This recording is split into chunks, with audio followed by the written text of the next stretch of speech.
ոնց, այսինքն ասում եմ, հարցը, Ղարաբաղի հարցը լուծվել է ռեալ, բայց բանակցությունները պետք էր շարունակել։ Եկել եք ժողովրդին, մեր ժողովրդին, Հայաստանի ժողովրդին, ասել եք ժողովուրդ ջան, վсё, Ղարաբաղի հարցը լուծվել է,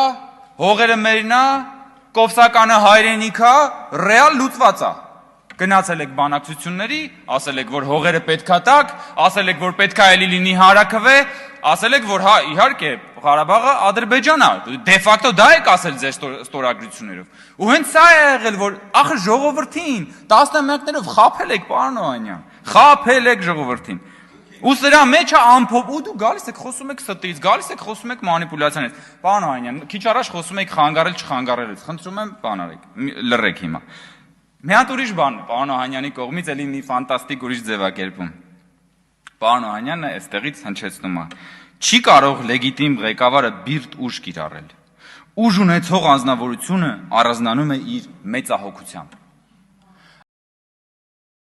Եթե Սերյան Օհանյանը այս նախադասությունը ասեր հեռավոր 2008 թվականի փետրվարի 28-ին, երբ որ ինքը հանդիսանում էր Հայաստանի Հանրապետության գլխավոր շտաբի պետ, երբ որ իր ղեկավարը Ռոբերտ Քոչարյանն էր, եթե Սերյան Օհանյանն ունենար այնքան խիզախություն եւ անկեղծություն, որ 2008 թվականի այդ հեռավոր փետրվարի 28-ին մտներ Ռոբերտ Քոչարյանի կաբինետ եւ ասեր. «Պարոն Քոչարյան, չի կարող լեգիտիմ ղեկավարը բիրտ ուժ կիրառել, ուժ ունեցող անձնավորությունը առանձնանում է իր մեծահոգությամբ»։ Գուցե, պարոն Օհանյան, դրանից ընդամենը 1 օր անց 10 մարդու Երևանի կենտրոնում ձեր իշխանությունը չգնդակահարեր։ Բիրտ ուժը դա է։ Եվ այդ խիզախության մասին ձոնը կգնաք կկարդաք Ռոբերտ Քոչարյանի ականջի մոտ։ Ու չգաք այստեղ եւ մեզ բիրտության եւ խիզախության մասին բաներ, ուրեմն հեքիաթներ պատմել։ Հետո էլ ասեք պատեպատ ենք տալի, պատեպատ չենք տալի։ Ձեզ ժողովուրդը իր գնահատականով ամեն օր պատեպատ է տալի։ Ամեն օր։ Մենք տանք, չտանք, ժողովուրդը ձեզ ամեն օր պատեպատ է տալի իր գնահատականով։ Ասում եմ, գիտեք հեշտ էր բանակցություններ վարելը։ Իսկ հեշտ էր 10 մարդու գնդակահարելը։ Իսկ հեշտ էր գալ մարդկանց ասել, որ Ղարաբաղի հարցը լուծված է, բայց գնալ բանակցել, որ հողերը տակ եւ այլն եւ այլն։ Իսկ դա հեշտ էր, պարոն Օհանյան։ Կփորձեք կիսվել ձեր բանով։ Դուք էլ մի հատ մի օր մեմուարներ գրեք եւ ուրեմն կիսվեք ձեր փորձառությամբ։ Հիմա բան անեմ։ Անդրադառնամ արդեն նախորդ ելույթներին։ Ընդդիմադիր падգամավորներից, ճարտասաններից մեկը այստեղ ասում էր, որ մենք ձեր հակապատկերն ենք, դրա համար դուք մեզ չեք ներում։ Այս ընդդիմադիր падգամավորը չկանխամտածված ճշմարտություն է ասել, բայց կիսա ճշմարտություն, որովհետև ներել չներելու հարցը մի կողմ դնենք, որովհետև մենք չենք, որ ձեզ պիտի ներենք կամ չներենք, բայց այո, մենք ձեր հակապատկերն ենք, դուք մեր հակապատկերն եք, որովհետև մենք ուզում ենք հասնել խաղաղության, դուք ուզում եք հասնել պատերազմի։ Մենք խոսում ենք ապագայից, դուք խոսում եք անցյալից։ Մենք ասում ենք Հայաստանը պիտի սահման ունենա, դուք ասում եք Հայաստանը պիտի սահման չունենա։ Դուք ասում եք մահ կամ ազատություն, հետո ազատությունը պահում եք ձեզ մահը տալիս ժողովրդին, մենք ասում ենք կյանք եւ ազատություն եւ երկուսն էլ ասում ենք ժողովրդի համար։ Այստեղ այո, մենք իրար հակապատկեր ենք։ Իսկ կների ձեզ ժողովուրդը թե չի ների, ժողովուրդն է ձեզ ներողը, բայց դուք ամենամեծ խնդիրն է, որ նույնիսկ ներողություն չեք խնդրել։ Տիկին Աննա Գրիգորյանը բանը ասեց ու գնաց, ասում է Big Brother is watching you, Օրվելյան հայտնի բանն է ցիտում, հա, ձեզ հետևում են, մեզ ասում է մեզ գաղտնը լսում են, կներեք, պետք չի ձեզ գաղտնը լսել, ձեզ պետք է ընդհանրապես լսել։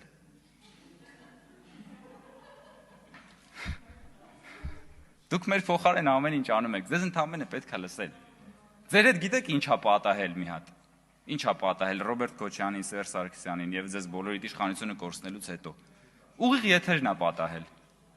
Ուղիղ կամերան պահում ենք ձեր վրա, միացնում ենք ուղիղ եթերը եւ լսում ենք։ Ինչ գաղտնա լսել։ Ձեր ելույթները կամ որ ասենք բանը Աննա Գրիգորյանը գալիս եւ խոսում է կոռուպցիայից։ Ամեն անգամ ինքը գալիս եւ ասում է, ինչ ուզում եք որ ես չխոսեմ կոռուպցիայից։ Չէ, խոսեք, բայց երբ որ ինքը խոսում է կոռուպցիայից, գիտեք, բան կա, չէ, սենց ինձ ինչա հիշացնում էլի իր ելույթները կոռուպցիայի վերաբերյալ, տենց կլոր փքված ախորժալի մրգեր են, չէ՞ լինում, որ սենց նայում ես աչքդ սենց ծակում է, ուզում ես սենց վերցնես կծես։ Հետո բայց հետո վերցնում ես ու պարզվում է պլաստմասից է այդ։ Հետո պարզվում է պլաստմասից է։ Վրան էլ մի քիչ փոշի անստել, դա դեկորատիվ է։ Այդտենց պլաստմասից ելույթներ եք ունենում։ Պլաստմասից, որովհետև չի կարելի կոռուպցիայի մասին հուզական ելույթներ ունենալ Ռոբերտ Քոչարյանի խմբակցության մեջտեղը նստած։ Եվ մի հատ չգնալ ու Ռոբերտ Քոչարյանին կամ Լևոն Քոչարյանին չհարցնել, ասել,